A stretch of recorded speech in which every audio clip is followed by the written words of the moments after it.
SQ3R. It's a reading technique. So let us begin with the discussion of SQ3R.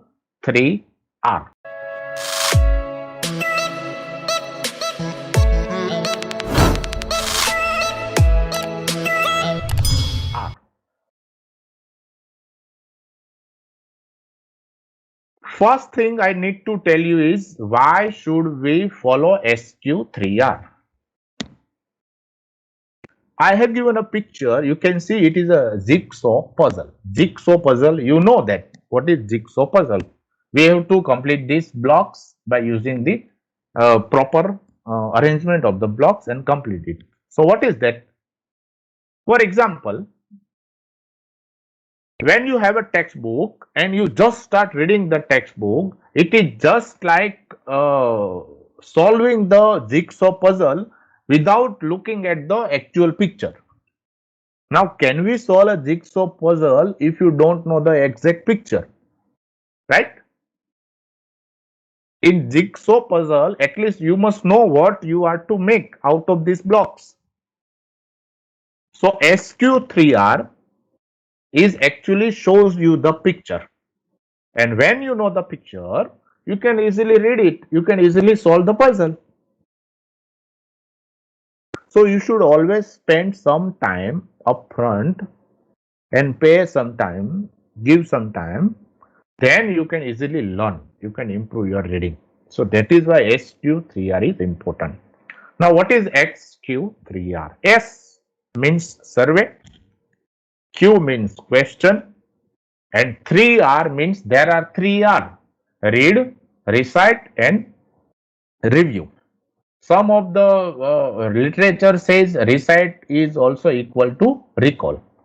Actually, recite and recall are same. Then we have review. So these are the 5 words: survey, question, read, recite and review. This is a strategy, study strategy or reading strategy. It was developed by Francis P. Robson in 1920s. So it is very old.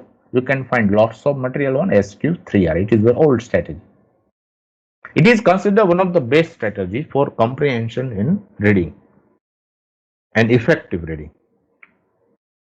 We shall deal with one by one. Now first is S. S for survey. Now survey simply means overall looking. It is not in depth. So it is survey. Survey means overall, general. So survey, first thing before reading, first thing you should do is the survey. So how will you survey the textbook? How will you survey the article? How will you survey? It is almost like skimming, right? Survey is almost like skimming. So surveying a chapter means before you reading means you are trying to get general idea of the chapter, what the author's main points. So how will you get surveyed? First, you read the titles of the chapter, you read the heading of the chapter, you read the subheadings, you the see the picture given in the chapter, you see the captions given at the end of the pictures, you read the charts, you see the graphs, you see the maps, you see the glossary at the end of the chapter, you see the questions given at the end of the chapter. You can find this. You read just the introduction, you read just the conclusion, you read the summary if given. That is called survey. Mind well, this is the first step of reading. Don't read word by word. First you try to get overall idea of any textbook, any article, anything. That is called survey. You can see in this picture, start reading the titles, the headlines, the subtitles. For example, some pictures, captions given at the end of the pictures. What are the goals of surveying? Simple. First, you survey to get the general idea of the article, general idea of the text. Then to know about the writer's style, how the writer has written, how the writer has expressed his views in what manner, to get a sense of what is important in reading, what is not important in this text. To find this, so first thing you will do is survey. See the survey. We can do two types of survey. If you are a student, you will do a textbook survey, and if the assignment is given to you, it can be a assignment survey. For example, how will you do a textbook survey?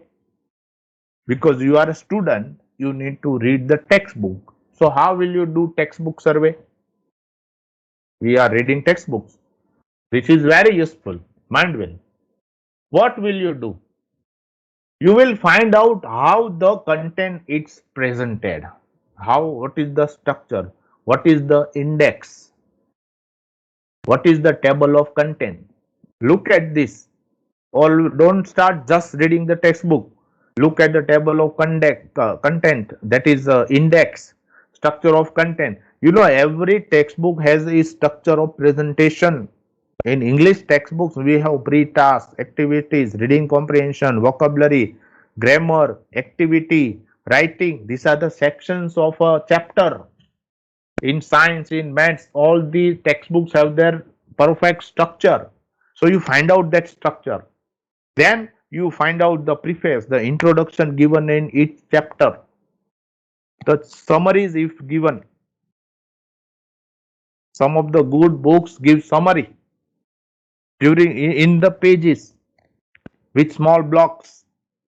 Read the glossary, read the appendix if given. So this is textbook survey. This is called textbook survey. We are not actually reading the textbook, but we are surveying the textbook. Then there is assignment survey. Assignment is obviously given to us to do some work, and you are reading to do the complete the assignment. So start at the detailed table of content. You shall see, then it will give the broad topic outline, because if you see the content table of content, it will give the idea. Then you find the learning objectives if are given, because many of the textbooks have learning objectives are given. The chapter introduction is also given. You find that the purpose of the chapter from learning objectives. If there are suggestions given by the author, you read that. You read the broad overview of the content if given. Look at the tables, figures, etc. to do your work. You can read the chapter summary. It is same thing like textbook summary, but somewhat different from assignment summary. Then we have the second one, that is Q. You have surveyed what the textbook is about. Now it's time to question. Now, what do you question and why do you question? Now, what happens in this step? You should start making questions about that topic, because you have surveyed. Now you have read the headlines, titles, subheadings. Now you make question out of those headlines. If there is a chapter on Panipat, Battle of Panipat, there will be many headlines of the incidences that happened at that time. You make questions. Who were the responsible person for the battle? Who fought the battle? What were the reason behind the battle? Why were they eager to fight? Who defeated the whom? Where was the battle played? Fought. So you can find the titles, and now you try to make questions of that paragraph, of that chapter. So second step is to frame questions in your mind. Where do you find questions? You can even find questions at the end of the chapter. You can yourself make questions because you have overall surveyed the book. You can make questions yourself. You write the questions. So you can do this. Second step is to question. Make questions. Why do you make questions? Because when you make questions, it will help you concentrate and focus you what you need to read in the next step. It will motivate you to find the answer of the questions in your mind. It will give a critical thinking. It will give you contextual understanding that this is the question. I need to find the answer of that. You will find the context. It will make you create an effort to anticipate the answer. This will be answer, predict the answer. So it will help you understand what you read. It will also help you memory in long term memory. When you have question and then you read, it will help you go in your long term memory because you have read question in answer format. So then question is, that's why it is important. I told you, where will you get questions? You can get questions in table of content. In table of content, you can make questions out of the content. You can make questions in the learning objectives given at the beginning of each chapter. You can make questions out of headings. You can make questions from chapter summary. Even authors of articles also give questions. There are assignment instructions at the end of each chapter. They also help you make questions. So before reading, you survey, then you start making questions in your mind or write questions. Third one is 3R. Now, what are the 3R? First R is read. Now it's time to actually start reading. Mind well, you have surveyed, you have questions in your mind.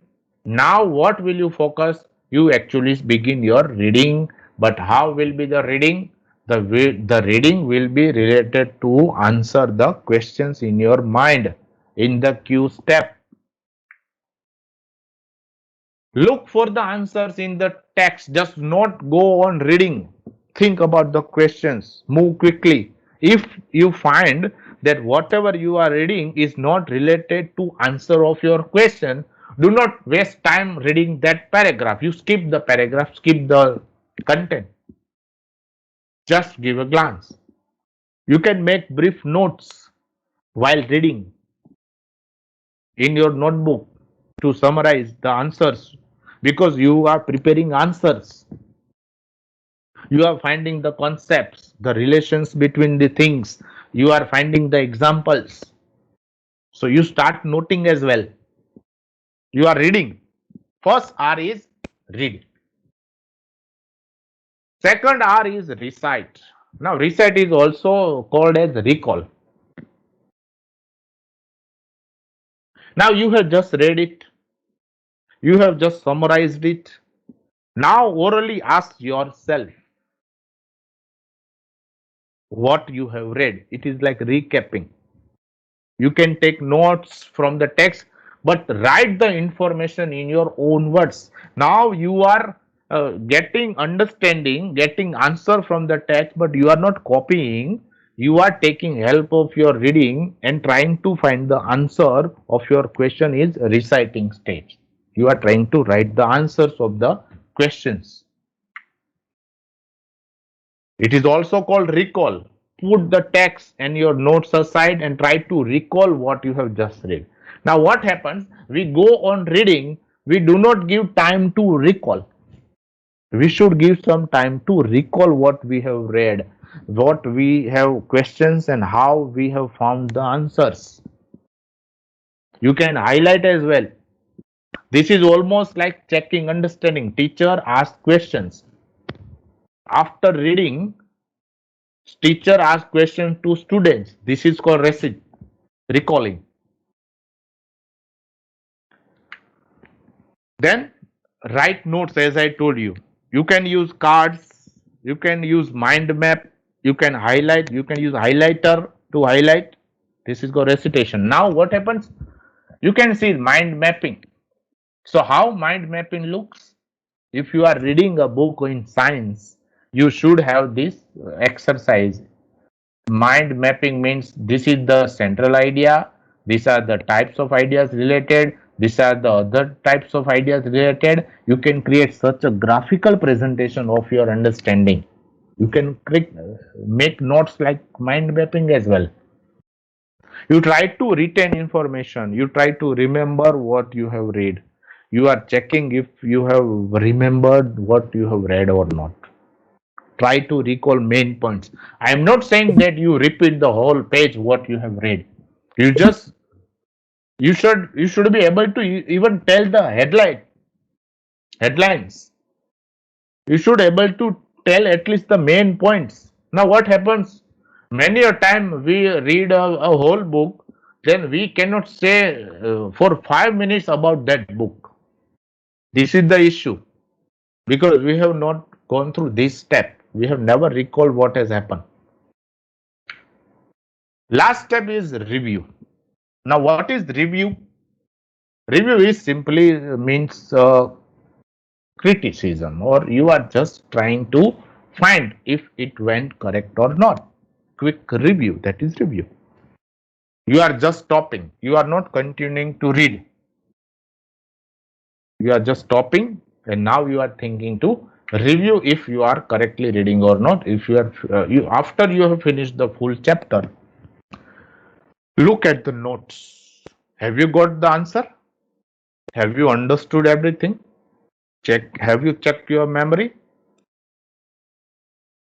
So that is called review. It is actually reciting again. That is called review. What will you do in review? You think. Have you got the answer?